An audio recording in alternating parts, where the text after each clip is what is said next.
It's April 10th, 1912. The trunks are packed. Your voyage is about to begin. Welcome aboard the magnificent Titanic. We're trying to recreate what it was like when the Titanic left. This was the most luxurious ship ever built to that time. I've been fascinated by the Titanic for many, many years. I wanted to see this exhibit when it was in Manhattan a number of years ago, and I'm really excited to be here to see it today.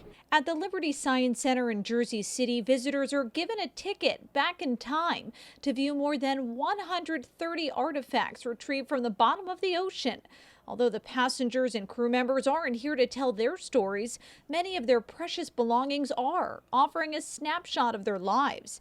Amy's diamond and gold bracelet, a gentleman's top hat and shoes, personal china packed for the journey to New York. For first-class passengers, the experience was top-notch. This was the party boat. It had 20,000 bottles of beer on it, just for the first-class passengers, 1,500 bottles of wine, 8,000 cigars. This is a replica of an ornate first-class stateroom. The average cost of a ticket for these guests, more than $2,500 back then. The exhibit indicates that's about $57,200 today, whereas a third-class ticket cost $35 or about $620 today.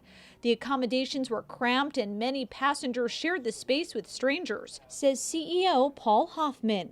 A glass jar with powder thought to be face makeup is still intact.